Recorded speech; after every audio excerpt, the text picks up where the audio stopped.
Welcome and join me today as I show you how I built the Horizon, a steam train built from scratch for use in Dungeons & Dragons.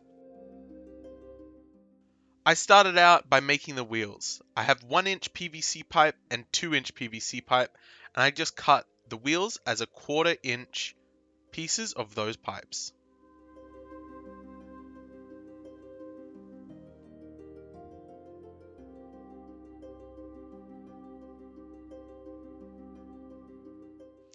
These cuts can come out kind of rough, so I just use some sandpaper to clean up any miscuts or rough edges.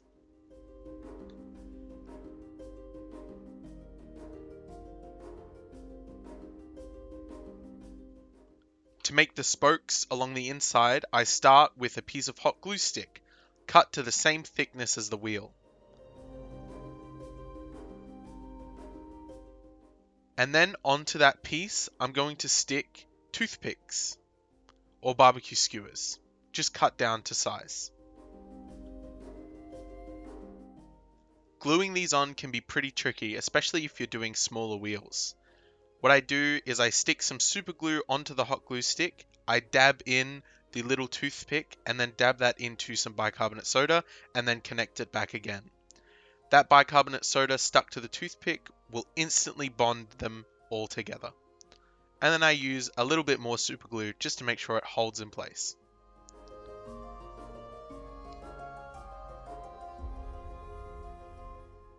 Cut it to size, fit it inside the PVC pipe, and then use some super glue to hold that in place as well. And then with all the wheels done, I start cleaning up the main base. This is a piece from a stereo system that is roughly the same size as a toilet roll holder, with this little tube at the end, which has a really cool shape. Once that's clean of all the glue that was holding it in place originally, I'm going to use some foam core just to cut some pieces that will hold the wheels to the assembly.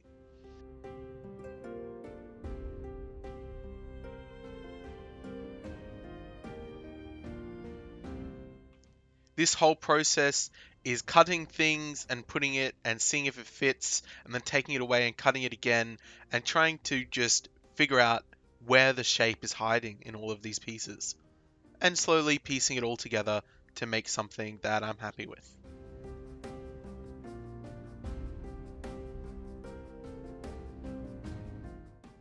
To make the little walkway along the side of the engine, I'm going to use this piece of cake tin and just cut a shape roughly to fit. I'm going to make sure that along one end, that thicker side, there is enough space to sit a miniature, so that way you can have a bit more playability. I mirror that on the other side, and it's looking a bit more like a rocket ship than a train at the moment. So to fix that, I'm going to start by attaching the wheels. I start with a big old popsicle stick, and that'll be the basic piece that I'll then stick some more foam core onto. If I was thinking ahead, I would have made this entire piece of foam core the full length of the entire train. But because I wanted it to be able to turn, I made it a single piece. That turning functionality I end up removing because it's a bit too much of a hassle. You can see those main pieces that we built out of foam core before need to be cut down a bit so that way the wheels can slot in. The great part is we can drill straight into that hot glue with a pin vise, as well as being able to drill into the foam core to make a spot for our axle to go.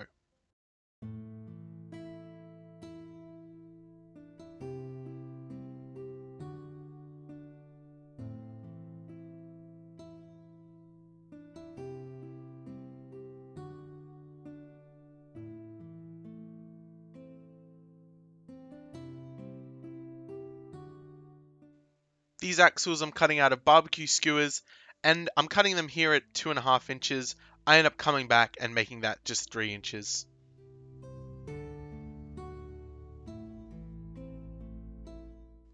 Because the larger wheels need to be a bit higher off the ground, because they're larger of course, I end up putting them just a little bit above and inside of that little hole area that we've got there. And this ends up being just about perfect.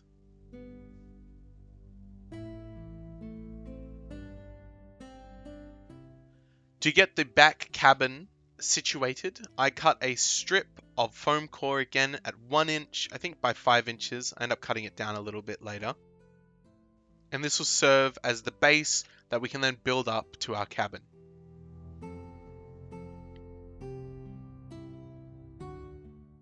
And again, when scratch building stuff like this, I usually just place something against the side and measure it by eye, making sure to have straight cuts when I can make them. But if I can't, I'm not too worried, because it'll all come together in the end.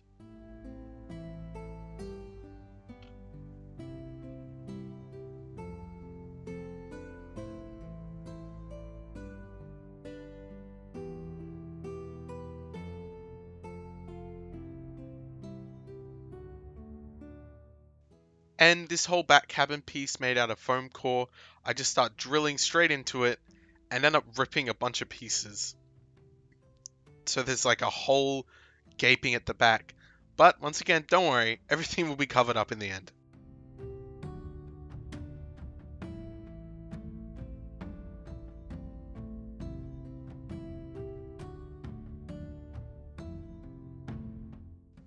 And then here to cover the hole at the back, I just use a piece of chipboard and I trace on this trapezium shape that we've got at the back here.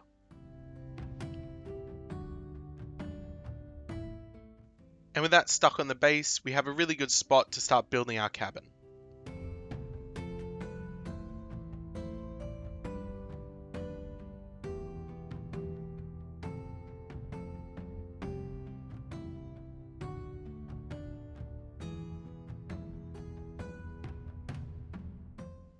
The great part about working with foam core is that you can just mix and match and cut it extremely easy.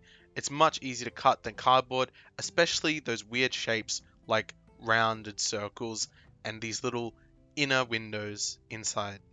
You also don't need to worry about covering it up. However, we will.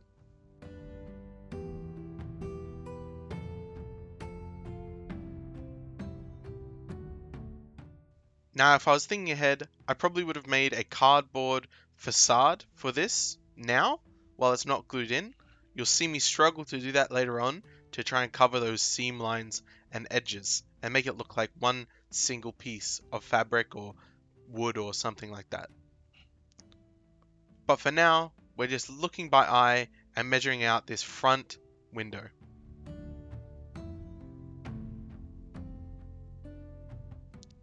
I don't get it here, but I also stick on a roof as well, just made out of foam core. Now I've been ignoring the main engine for way too long. So I got a couple of lids and a Yakult bottle that I'm going to cut up into little details for the front. Surprisingly, that easily slides in. It's a perfect fit. And I'm just going to stick that inside. It's like they were all made for each other. And it has some really cool shapes and an interesting look to it. And then to make the entire tank engine piece look like a single piece of metal or like a large piece that's been bent around, I'm going to add a piece of EVA foam. And that'll make the entire texture look sort of the same rather than that spinally, spindly cardboard texture that you get with those rolls of toilet paper. And because this has an adhesive backing, I can easily just stick that on. And I'll use the offcuts to make some bands to go on top.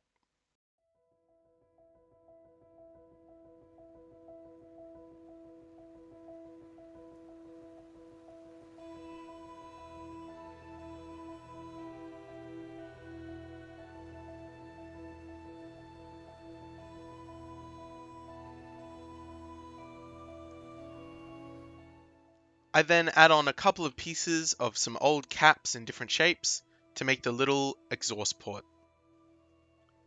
I have several plastic and paper straws, and luckily they fit into each other quite nicely.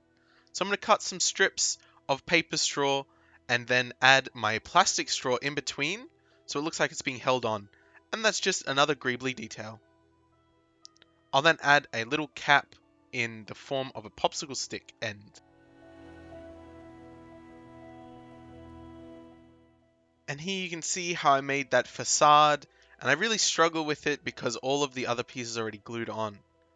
so it's quite hard to estimate where I need to make the curves and cuts. However, I end up filling any holes in this with some spackle filler, as well as filling all the edges of any exposed foam with that as well.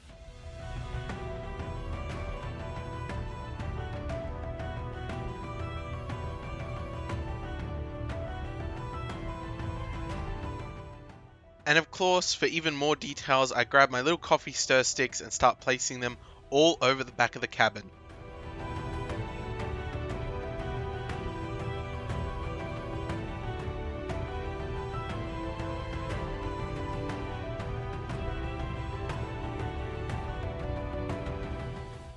To hide the edge of this chipboard piece, I cut a piece of string and use some super glue to hold that in place and line that along all the edges.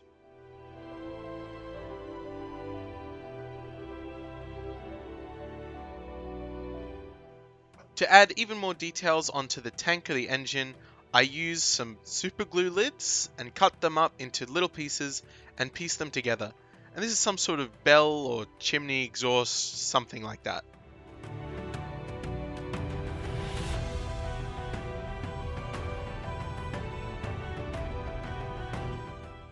Of course, a train needs a ram at the front so it can knock anything loose on the tracks out of its way. So I just start by cutting a triangle piece and mirroring that on the other side to make a really wide triangle. Making sure to mark the center so I can easily bend it along. But before I go finishing that, these wheels keep wobbling around. So I'm going to make little washers out of plastic straws here. They fit just over and then slide back into the piece of foam. You then put a dab of hot glue into the plastic piece and swirl it around to make sure it gets stuck nice and tight. I use a popsicle stick cut down at an angle, as well as 2 toothpicks or barbecue skewers to hold the entire triangle piece forward. And that gives it several points of contact, so if one comes undone it doesn't completely fall off instantly before I can fix it. I also add on some wooden pieces to act like the grating along the front, which gives it a much more menacing look.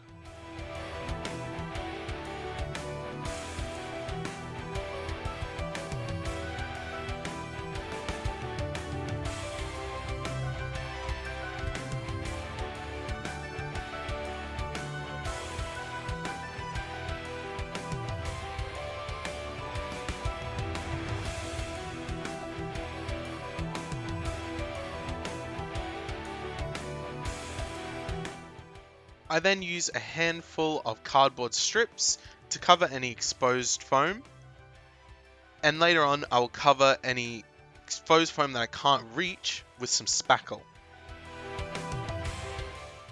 I give the floor some floorboards made out of popsicle sticks, and I think doing this lends itself to looking a bit more steampunky because it's a mixture of like metal and wood, and I think that looks a bit cooler as well when it comes to painting.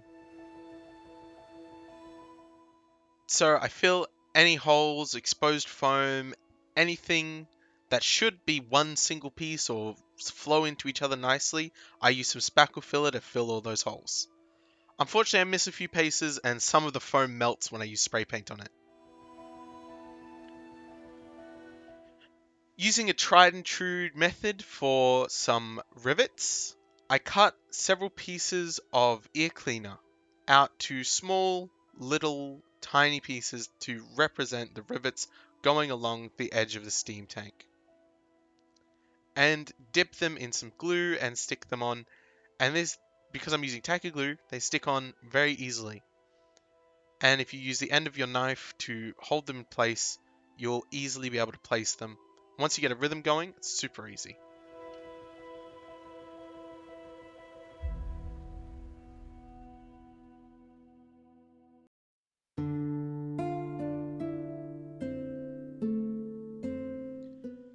And you can see here how I cover it in a black spray paint. And I go through with my airbrush and I paint the entire tank in a silver, as well as the back in a bit of a burnt umber. And then come through carefully and pick out all the spokes on the wheels in a burnt umber as well.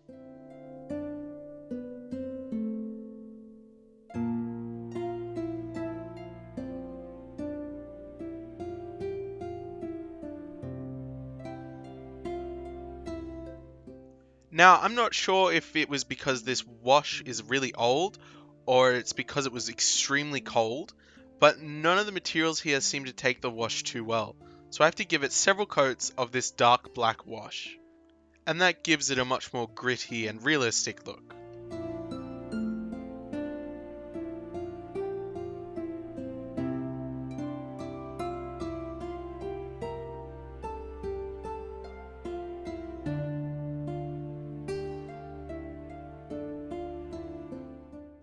I make sure to pick up any pooling with a tissue to make sure no pieces are absolutely covered in black too much. I then give the back cabin a coat of a raw sienna dry brush. This is raw sienna and a little bit of white mixed together. And dry brushing on a flat surface, if you go sporadically, you can get a nice texture out of basically nothing.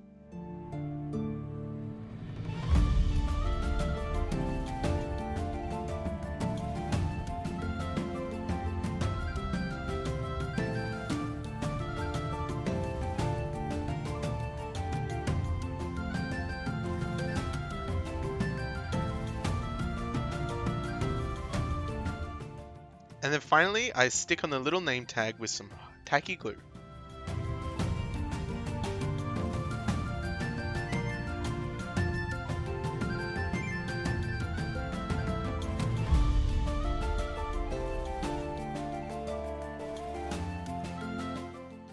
Now, it doesn't have any tracks to run on at the moment, so the wizard is propelling it with magic.